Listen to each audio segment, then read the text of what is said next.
I'm Don Mockholtz, and you're listening to Looking Up with Don.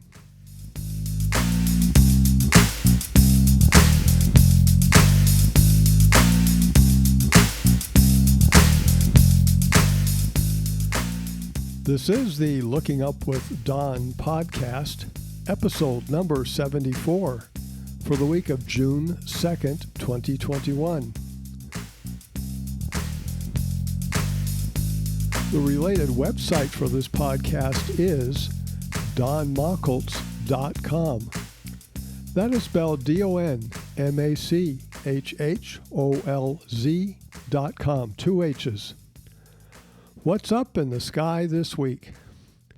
As our week begins on Wednesday, June 2nd, the moon is about half full in the morning sky.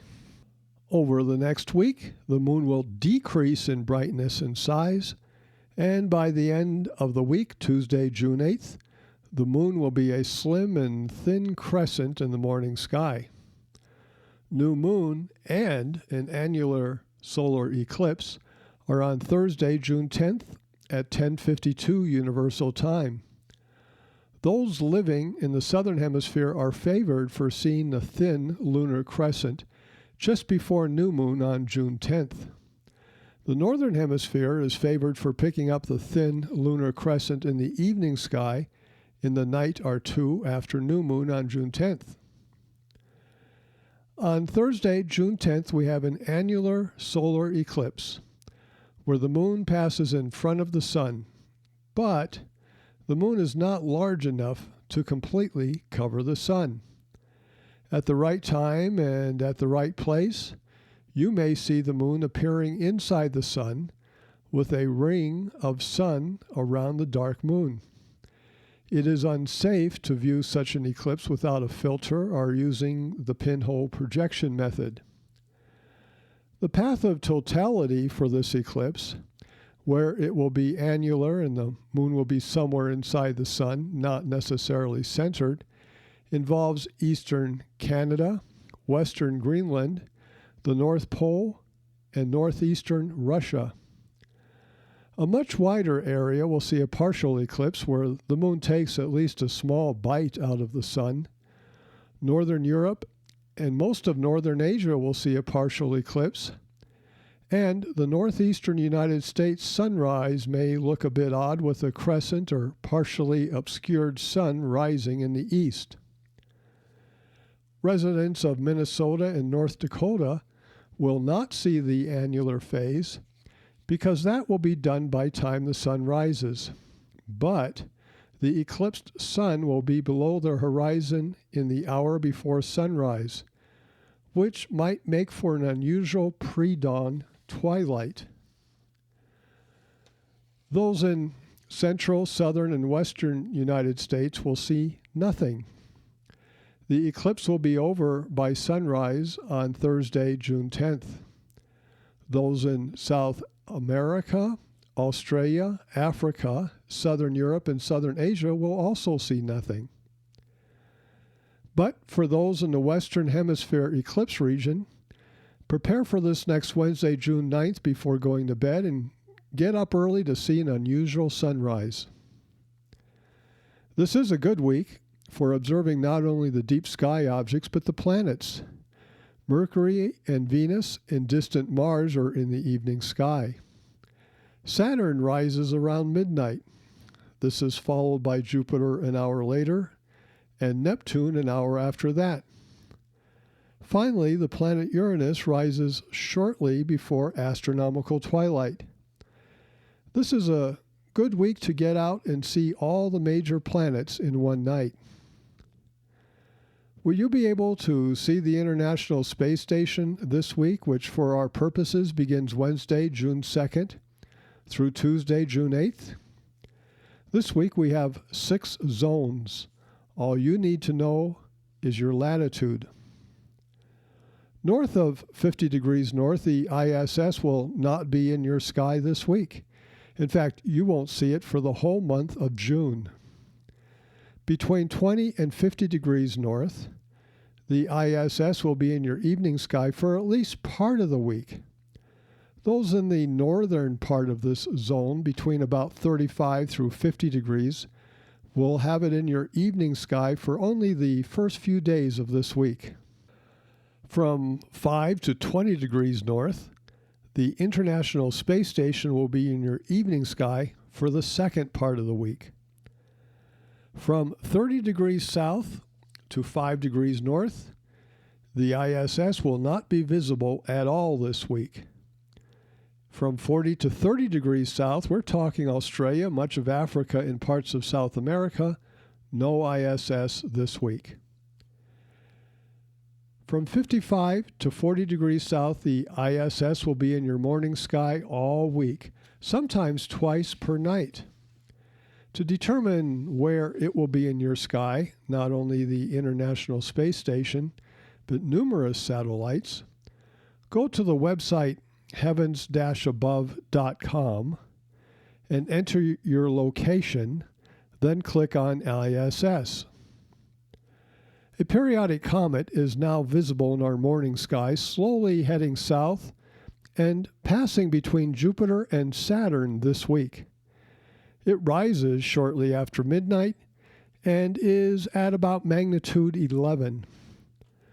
The northern hemisphere can see it through the month of June until it disappears into the southern horizon. The southern hemisphere can see it for the next few months. This comet is 7P/Pons-Winnicky. It was discovered twice, first by Pons of France in 1819. It was suspected of being a periodic comet, but was missed on the next few returns. It was discovered 40 years later by Winnicky of Germany, who thought it was a new comet. Orbital calculations showed that this was the same comet discovered by Pons in 1819. It was then renamed Comet Pons-Winnicky. The orbit of this comet, 7P, has changed frequently, being pulled around by the planet Jupiter. Presently, its perihelion distance, the distance closest to the Sun, is 1.234 astronomical units, with an astronomical unit being the average distance between the Earth and the Sun. And it takes 6.3 years to orbit the Sun once. It reached its closest point to the Sun last week and is presently approaching the Earth while it slowly recedes from the Sun. It's presently about magnitude 11. This is not visible in binoculars, but a modest telescope should show it under good conditions. Comet 7P Pons-Winnicky is plotted on podcast 74, map 3, and the positions of the comets for each day, that is the right ascension and declination, are on podcast 74, comet positions. Now for the astral class. Let's talk about light pollution. In the ideal world, the sky would be dark and astronomical objects would show maximum contrast. As I started comet hunting in 1975, I learned about some of the natural light pollution sources. First, there is twilight, important to the comet hunter since we sweep the sky near the sun. Second, there is zodiacal light, a faint glow along the ecliptic brightest near the sun and tailing off as one moves away from the sun. Third, there is natural sky glow, caused when atoms in our atmosphere recombine after nightfall and emit a small amount of light. And fourth, we have moonlight, which varies throughout the month. Nothing can be done about those unless you want to filter out natural night glow. Next is what I call light trespass. Your neighbor leaves their outdoor lights on and it illuminates your telescope and the surrounding area.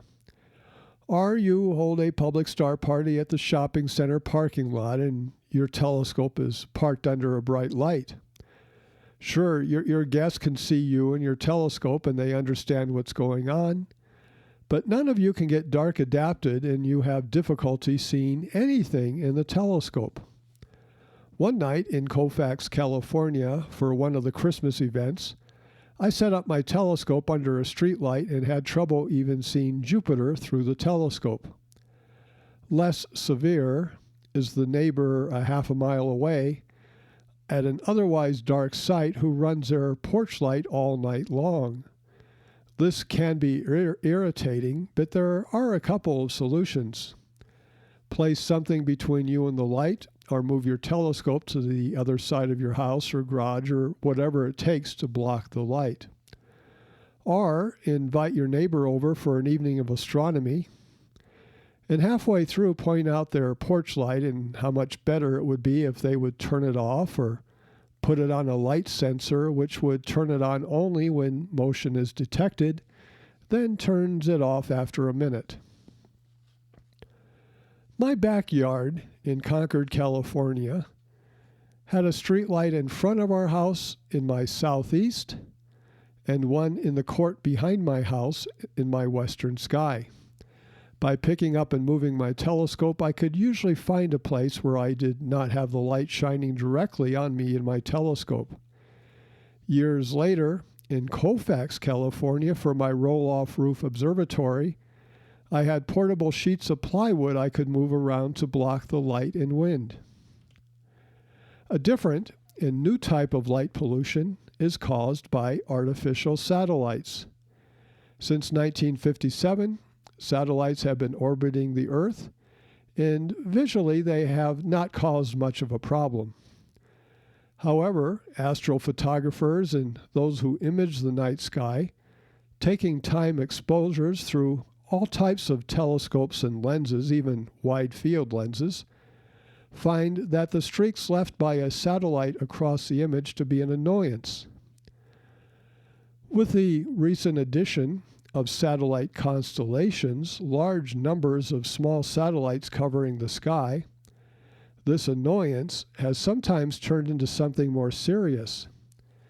In the worst-case scenarios, the satellite trails can obscure important data in the images and make them useless. The Starlink system has the majority of these satellites, but there will be more from other groups over the next few years. Solutions are few, and once a satellite is up, it may not come down for decades. There seems to be little that can be done about it. Now for the type of light pollution that people think about when they talk about light pollution. Artificial light, which lights up the sky at night, turning the dark sky background, more technically the foreground, into various shades of gray. Here's a simple question, not a trick question. Is it easier to see a faint galaxy against a black background or against a gray background? Well, a black background. Even bright planets and bright stars look better with a dark background. Astronomers have noticed artificial light pollution from day one, but not much was done in an organized fashion until the creation of the International Dark Sky Organization. Its website is www.darksky.org. This site has tons of resources for combating light pollution. One of the main problems that they have faced is that people, well, the average person, has never given light pollution a second thought, thinking the more light, the better. At some of our dark sky public star parties held in the Sierras, we would get occasionally guests of all ages who have never seen the Milky Way before. They did not know what they were missing. It began, I believe, with San Diego because Mount Palomar is not far away. Solutions were found with city and county governments which were win-win, a win for both sides. For example, when light is directed downward, less light is needed to illuminate for whatever purpose, and less light gets thrown upward into the sky. Light pollution ordinances have been passed by legislative bodies around the world.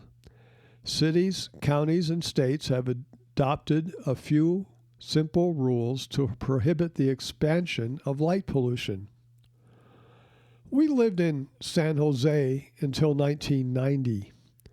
In 1988, we bought property in Colfax, in the foothills of Northern California.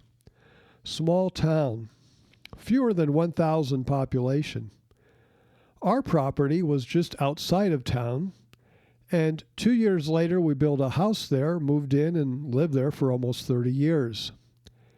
Even before we left San Jose, I drove to Colfax to meet with the building inspector, Bob Carton. He had previously worked for the city of San Diego, and he knew all about light pollution. When I asked him if something could be put into place in Colfax, he said he had already done that. I was impressed.